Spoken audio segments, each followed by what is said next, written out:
내일부터 또 새해가 시작이 됩니다. 하나님이 한 해 동안 또 가득 우리에게 주셨는데 우리가 어쨌든 그것을 다 쓰고 근데 또 하나님께서 채워주시고 계속해서 시간을 기회를 리필해 주시는 그 하나님께 너무나 감사합니다. 하지만 그 리필해 주시는 것도 횟수가 제한이 되어 있어서 이제 저 같은 경우 얼마나 남아 있는지 모르겠습니다만은 그래서 정말 아껴 써야 되겠다 하는 그런 생각이 듭니다.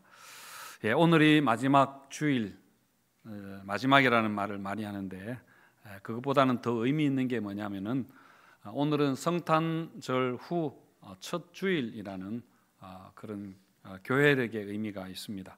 그래서 오늘 읽은 이 마태복음 본문이 원래 오늘 읽기로 되어 있는 읽으면 가장 좋다고 하는 그런 본문인데 마침 순서가 딱 맞게 되었습니다.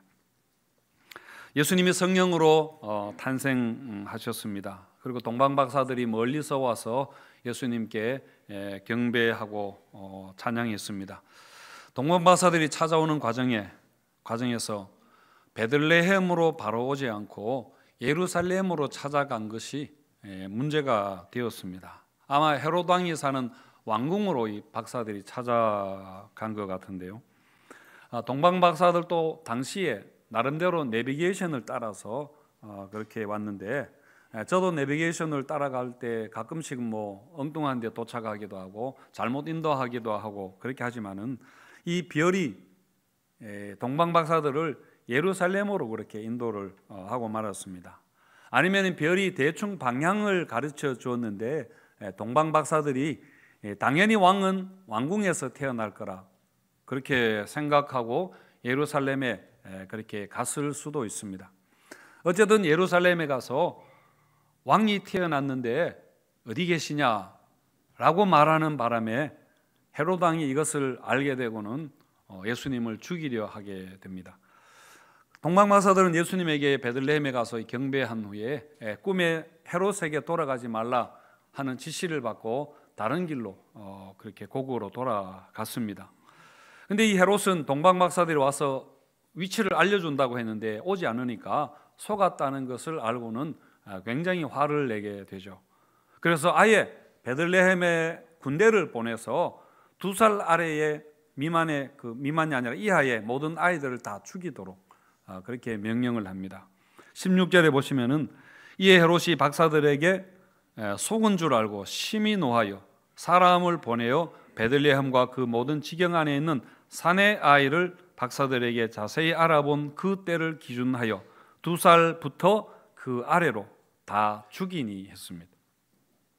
헤롯이 동방 박사들에게 별이 나타난 때를 자세히 물었다. 7절에 그렇게 나오는데요. 그리고 그 별이 나타난 때를 기준해서 2살 이하의 남자들을 아마 여왕이라고는 생각 안 했던 것 같습니다. 2살 아래의 남자아이를 다 죽였습니다.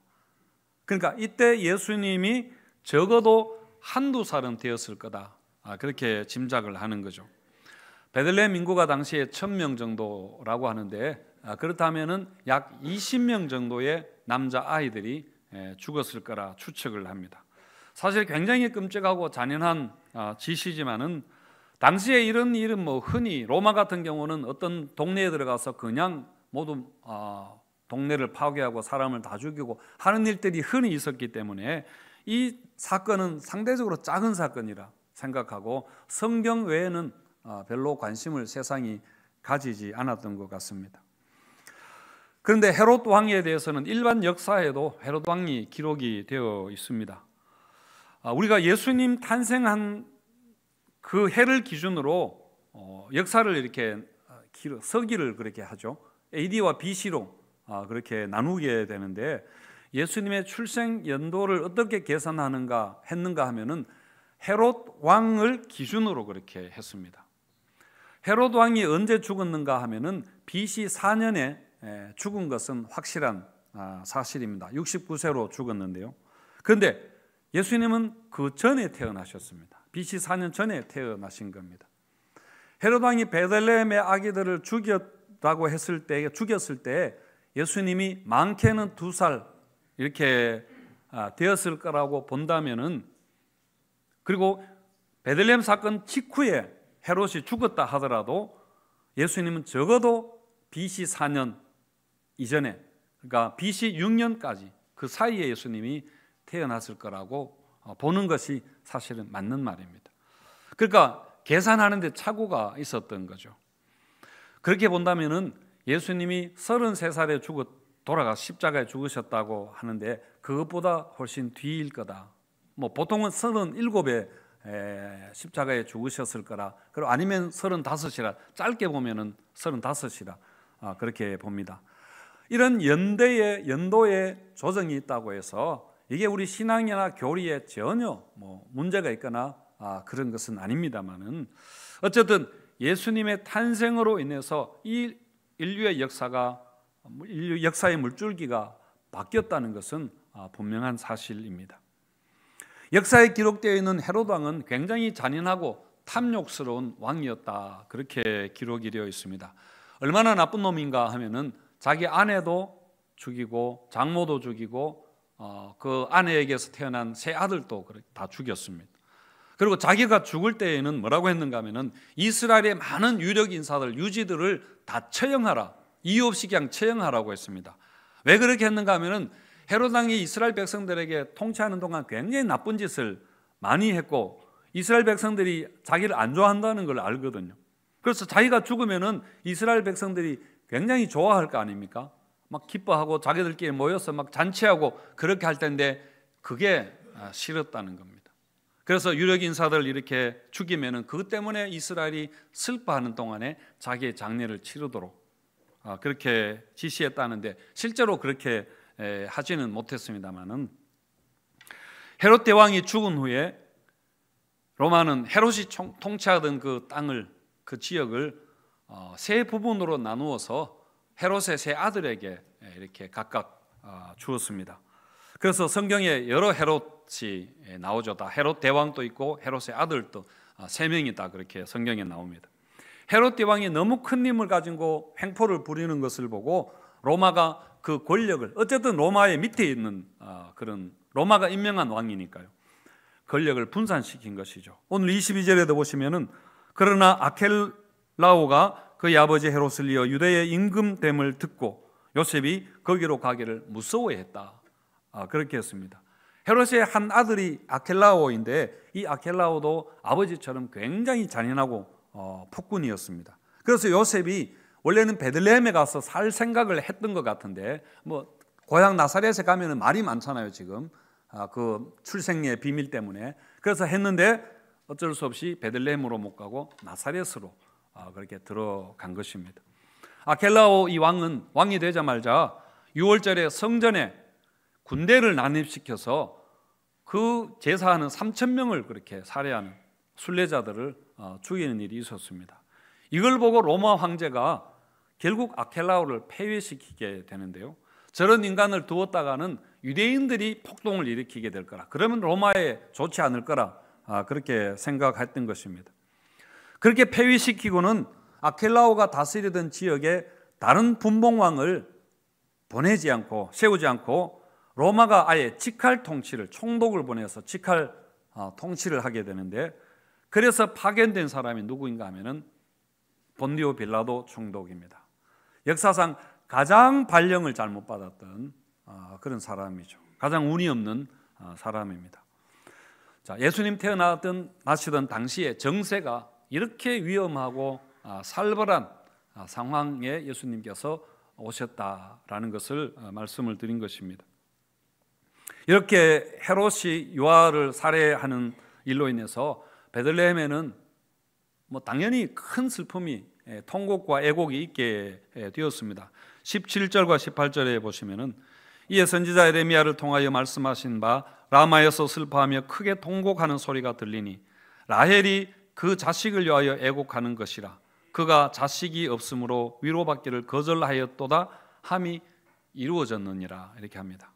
자식이 없으므로 그렇게 했지만은 이건 에레미야 31장 15절을 인용한 것인데요, 거기 15절에서는 자식이 없음으로가 아니라 없어졌으므로, 자식이 없어져서입니다. 그러니까 자식을 낳지 못해서, 라헬이 자식을 낳지 못해서, 물론 오랫동안 자식이 없었지만은 낳지 못해서 운 것이 아니라 자식을 잃어버려서 그렇게 통곡한 것입니다. 라헬이 야곱의 가장 사랑하는 아내인데, 라헬의 아들이 누구입니까? 예, 베냐민과 요셉이죠. 요셉입니다.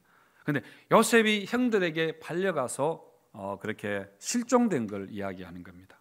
라헬이 요셉을 너무나 어렵게 낳은 그런 아들이고, 그래서 얼마나 사랑했는지 모릅니다. 그런데 그 아들이 없어져 버렸으니까, 베냐민은 나중에 낳다가 라헬이 죽습니다만은 그 라헬의 슬픔은 이루 말할 수가 없었던 것이죠. 그런데 예레미야 선지자는 이스라엘이 나라가 그 후에 한참 후에 나라가 망할 때 예언했던 선지자인데요. 당시에 성전이 무너지고 나라가 망하고 백성들이 포로로 잡혀가고 그러게 가족들이 죽고 할 때에 그 슬픔을 이 라헬의 통곡이라 그렇게 표현을 한 것입니다. 그런데 마태복음은 또 그 예레미야의 말씀을 인용하면서 베들레헴에서 헤롯 왕 때문에 아기를 잃었던 그 어머니들의 슬픔을 그렇게 라헬의 통곡이라 표현을 한 것이죠. 하지만 여러분, 이런 라헬의 통곡은 마리아의 창가에도 나옵니다마는 큰 기쁨과 찬양으로 그렇게 바뀌게 됩니다. 죽은 줄 알았던 요셉은 죽지 않고 살아 있었습니다. 애굽의 총리가 되어 있었죠. 물론 라헬이 그것을 보지 못했지만, 그리고 이스라엘의 나라가 망했습니다. 그러나 70년 후에 나라가 다시 회복이 되었습니다. 그리고 베들레헴 어머니들이 슬픔 속에 있었지만은 그때 세상을 구원할 메시아가 탄생했던 것입니다. 이런 악의 횡포 속에, 횡포에 의해서 통곡과 비극은 역사상 계속 일어나고 그치지 않습니다만은, 그런데 예수님 오심이 이런 통곡을 기쁨으로 바꾼 것입니다. 슬픔을 찬송으로 바꾸게 된 것입니다. 정말 예수님이 오셔서 죄에서 이 세상을, 이 악한 세상을, 우리의 죄에서 우리를 구원하지 않았다면은 결국 이 세상의 모든 것은 이런 통곡으로 끝나게 될 것이고, 결국 이 세상은 통곡의 땅이 되는 것이죠. 그런 의미에서 이런 통곡 속에, 이런 살벌한 상황 속에 이 땅에 오신 예수님이 이런 통곡에서 구원해 주신다는, 우리를 구원해 주신다는 그런 의미입니다. 그리고 예수님 다시 오실 때는 어떻게 하는가? 요한계시록 21장 4절 말씀 같이 한번 읽겠습니다. 시작. 모든 눈물을 그 눈에서 닦아 주시니 다시는 사망이 없고 애통하는 것이나 고가는 것이나 아픈 것이 다시 있지 아니하리니 처음 것들이 다 지나갔음이러라. 예수님 때문에 이런 일이 일어나게 되는 것입니다. 이런 일이 결국은 완성될 것입니다. 그래서 여러분, 예수 믿는 모든 성도들에게는 슬픔이 변하여 통곡이 변하여 기쁨과 찬송이 되는 것을 여러분 믿으시기를 바랍니다. 이런 헤롯을 피해서 요셉은 예수님을 데리고 베들레헴으로 피난을 가게 됩니다. 13절에서 15절 말씀 보시면은 그들이 떠난 후에, 동방박사들이 이제 떠난 거죠. 떠난 후에 주의 사자가 요셉에게 현몽하여 이르되 헤롯이 아기를 찾아 죽이려 하니 일어나 아기와 그의 어머니를 데리고 애굽으로 피하여 내가 내게 말하기까지 이르기까지 거기 있으라 하시니 요셉이 일어나서 밤에 아기와 그의 어머니를 데리고 애굽으로 떠나가 헤롯이 죽기까지 거기 있었다. 그렇게 했습니다. 베들레헴에서 애굽까지는, 이집트까지는 한 80km, 우리가 열심히 걸으면은 한 이틀 정도, 아기를 데리고 간다면 또 얼마 걸릴지 모르겠습니다만 쉽지 않는 그런 길이었습니다. 이렇게 예수님이 애굽으로 내려가신 것에는 의미가 있습니다. 물론 가까워서 갔다고 볼 수 있지만은 15절에 보시면은 헤롯이 죽기까지 거기 있었으니 이는 주께서 선지자를 통하여 말씀하신 바 애굽으로부터 내 아들을 불렀다 함을 이루려 하심이라. 말씀을 이루려 하심이라. 그렇게 했는데 이것은 호세아 11장을 인용한 것입니다. 호세아 11장 1절에 보시면은 이스라엘이 어렸을 때에 내가 사랑하여 내 아들을 애굽에서 불러내었다. 그렇게 했는데요. 이스라엘이 어렸을 때 하는 것은, 이스라엘이 어렸을 때가 언제입니까? 이스라엘 시조가 누구인가요? 아브라함이 아니라 야곱입니다. 야곱의 12지파로 이스라엘이 시작이 된 것입니다. 그래서 야곱의 가족 70명이 대흉년을 피해서 애굽으로, 그렇게 요셉이 있는 애굽으로 내려갔습니다. 이게 이스라엘의 시작, 요하기라 할 수 있습니다. 이스라엘처럼 예수님도 헤롯을 피해서 어렸을 때, 요하기 때 애굽으로 내려갔습니다. 그리고 또 이스라엘의 출애굽 당시에 어떤 일이 있었나요? 애굽의 바로 왕이 그 사내 아이를, 태어난 사내 아이를 다 죽이라고 그렇게 했습니다. 그때 모세가 간신히 살아난 거죠. 그리고 예수님이 탄생할 즈음에 헤롯 왕이 2살 배기 아래 남자 아이를 다 죽이라 한 것도 비슷한, 서로 연결이 있는 것이죠. 그리고 모세가 이스라엘 백성들 이끌고 출애굽하게 되는데, 이것도 다 예수님이 자기 백성을 저희 죄에서 구원하실 것에 대한 하나의 전조 사건이다. 모든 것은 구약에서 일어난 것은 다 하나님이 계획하신 것이고 예언한 것이고, 그래서 다 그대로 이루어졌다 하는 것을 이야기하는 겁니다.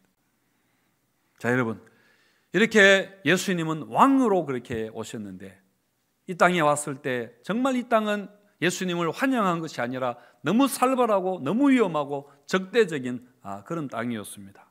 요한복음 1장 11절에서 그가 자기 땅에 오매, 이 땅의 주인이 예수님 아닙니까? 하나님 아닙니까? 자기 땅에 왔는데 자기 백성이 영접하지 아니하였다. 반역이 일어난 것이죠. 하지만 예수님은 이 땅에 오실 때에 이 땅을 구원하기 위해서 큰 군대를 몰고 와서 헤롯을 비롯한 로마 제국의 그런 모든 악한 권세를 박살을 낼 수 있었지만은 그런 방식을 택하지 않았습니다. 그렇게 하지 않으셨습니다. 물론 예수님 다시 오실 때는 그렇게 하십니다. 요한계시록 19장에 보시면은 예수님 다시 오실 때는 흰 말을 타고 하늘에 군대를 데리고 와서 심판을 하신다고 그렇게 했는데, 그때는 세상을 심판하기 위해서 오시는 것, 구원하기 위해서 다시 오시지는 않습니다. 그때는 이미 구원의 기회가 끝난 것입니다. 하지만은 초림하실 때는 지금은 심판하러 오신 게 아니라 구원하러 오시기 때문에 오히려 갓난아기로 오셨습니다. 갓난아기는 가장 힘이 없고 연약한 그런 존재 아닙니까? 그 어두운 땅에, 그 위험한 세상에 아기가 와서 무엇을 세상을 구원할 수 있을까 싶을 텐데요. 그리고 하나님은 도대체 세상을 구원하신다고 하면서 왜 큰 장수나 어떤 군대를 보내지 않으시고 이렇게 힘없는 아무것도 아닌 갓난아기를 보내서 도대체 어떻게 하잔 말인가 싶으실 텐데, 그 아이가 자랍니다. 그렇다고 해서 삼손이나 다윗처럼, 기드온처럼 그런 아주 힘 있는, 리더십 있는 장수가 된 것이 아니라 오히려 연약하게 사람들에게 비난받고 욕을 먹다가 붙잡혀서 십자가에 허무하게 죽어버리게 되는 것이죠. 그런데 여러분, 여기에 하나님의 그 비밀이 있습니다. 이게 바로 하나님이 세상을 구원하는 역설적인 그런 방식이었습니다. 이것은 정확하게 세상의 방식과 정반대인 것입니다. 여러분, 아기처럼 되는 것은 누구나 다 어리석다고 생각합니다. 세상에서 당장 잡아먹힌다고 생각하지 않습니까? 그래서 아무도 우리는 어린아이처럼 되려고 하지 않습니다. 오히려 헤롯처럼 되려고, 헤롯처럼 큰 힘을, 그런 악한 사람이 된다는 것은 아니지만 어쨌든 그런 것을 우리가 세상은 원하고 있습니다. 그렇게 하기 때문에 이 땅에는 끊임없이 힘의 충돌이 일어나게 되는 것이죠. 서로 미워하고 시기하고 질투하고, 그리고 갈등하고 다툼과 싸움과 테러와 전쟁이 이 땅 가운데는, 이 사회에는 끊이지 않는 것입니다. 그래서 예수님은 이런 방식을 택하지 않으셨습니다. 힘으로 구원하는 방식을 택하지 않으셨습니다. 그래서 이런 삶을, 예수님의 삶을 통해서 우리가 어떻게 살아야 하는가, 믿음이 무엇인가를 그렇게 말씀하는 것이죠. 헤롯이 될 것인가, 세상의 방식을 따를 것인가, 아니면 갓난아기로 오시고 십자가를 지신 예수님을 따를 것인가 하는 것입니다. 여러분, 우리는 어떻게 살아야 할까요? 우리는 당연히 예수님처럼 살아야 합니다. 여러분, 이렇게 살아도 우리는 죽는다고 생각하는데 여러분, 죽지 않습니다. 여러분, 망하지 않습니다. 왜냐하면 하나님이 우리와 함께 하시기 때문입니다. 하나님의 능력으로, 선한 능력으로 우리를 도우시고 보호하시기 때문입니다. 하나님 예수님을 내 사랑하는 아들이라고 그렇게 부르셨는데 우리도 마찬가지로 하나님이 사랑하는 자녀입니다. 여러분, 아무리 갓난아기로 하나님이 보내셨다 하더라도 하나님이 그 자식을 보호하지 못할 리가 있겠습니까? 그 자식을 잃어버릴 리가 있겠습니까? 이게 여러분 우리의 믿음입니다. 이걸 믿고 우리가 살아가는 것이 믿음의 핵심입니다. 이런 이야기가 있습니다. 한 아기가 태어나기 전에 하나님께 물었습니다. 저같이 연약한 자가, 가난한 아기가 이 저 험한 세상에 가서 어떻게 살 수 있나요? 그렇게 하니까 하나님이 땅에 내려가면은 천사가 너를 기다리고 도와줄 거다, 그렇게 합니다. 그래서 아이가 안심하고 이제 세상으로 출발하기 전에 마지막으로 하나님께 한 번 더 묻습니다. 그러면 그 천사의 이름이 무엇입니까? 하니까 하나님이 하시는 말씀이 너는 그저 그를 엄마라고 부르면 된다 라고 그렇게 했다는 이야기입니다. 물론 지어낸 이야기이지만 하나님이 실제로 이렇게 하십니다. 예수님도 하나님이 아기로 보내셨지만은 그러나 요셉과 마리아의 가정에 그렇게 보내시고 그리고 하나님이 모든 것을 다 인도하시고 도와주셨습니다. 요셉은 사실 예수님에게 양부 아닙니까? 전혀 피가 섞이지 않는 양아들이지만은 그러나 요셉은 아버지의 역할을 충실하게 감당합니다.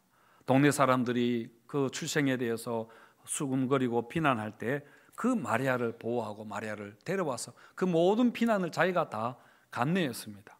그리고 헤롯이 죽이려 할 때에 그 예수님을 안고 애굽으로 달려간 것이죠. 그리고 나사렛에 가서 적어도 예수님이 12살 될 때까지, 그때까지는 요셉이 살아있는데 그 이유는 나오지 않으니까요.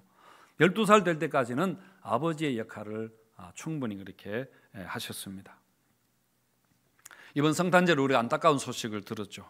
크리스마스 날 새벽에 서울 도봉구 아파트에서 불이 나서 32살의 한 가장이 목숨을 잃었습니다. 불이 나자 엄마는 첫째 딸, 2살짜리 딸을 데리고 그렇게 뛰어내렸는데 재활용 쓰레기 그 마대 부대에 뛰어내려서 그렇게 살았습니다.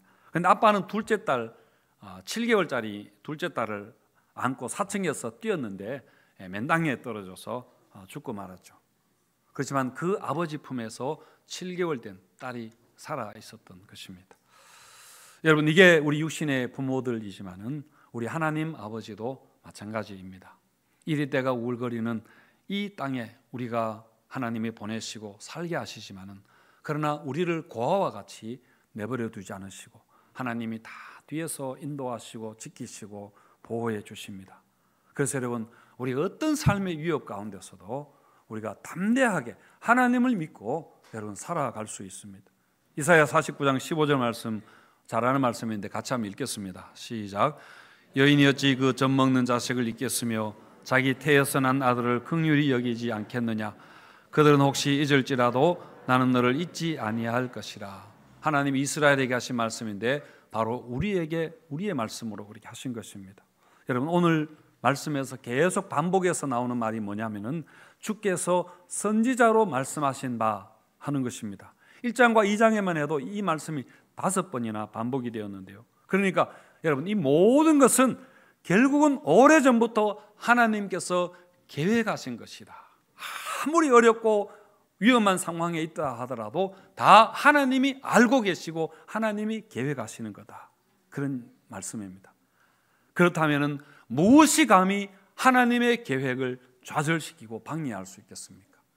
여러분, 무엇이 그 하나님의 계획 안에 있는 하나님의 자녀인 우리를 대적할 수 있겠습니까? 여러분, 해칠 수 있겠습니까? 로마서 8장 말씀에도 보면은 누가 우리를 그리스도의 사랑에서 끊으리요? 환난이나 공고나 박해나 기근이나 적신이나 위험이나 칼이랴. 그러나 이 모든 일에 우리를 사랑하시는 이로 말미암아 우리가 결국에는 넉넉히, 간신히가 아니라 넉넉히 이기게 되느니라. 그렇게 하셨습니다. 물론 지금은 하나님이 뭐 꿈이나 뭐 또 이렇게 환상이나 천사를 보내고 하시진 않지만은 여전히 하나님은 말씀 가운데 역사하시고, 말씀은 변함없어 성경 말씀한 대로, 약속한 대로 이루어 주시고, 그리고 우리에게 일어나는 모든 일을 아버지이시기 때문에 주관해 주신다는 것을 여러분 믿으시기 바랍니다. 그래서 우리 주변에 헤롯처럼 우리를 위협하는 세력들은 여전히 있습니다만은, 그러나 우리를 돌보시고 지키시고 인도하시고 공급해 주시는 그 하나님의 능력과 사랑은 변함이 없다는 것을 여러분 믿으시고, 이 믿음으로 올해도 우리가 여기까지 왔었고요, 새해에도 이 믿음으로 담대하게 나가서 승리하는 우리 모두가 되시기를 축원드립니다.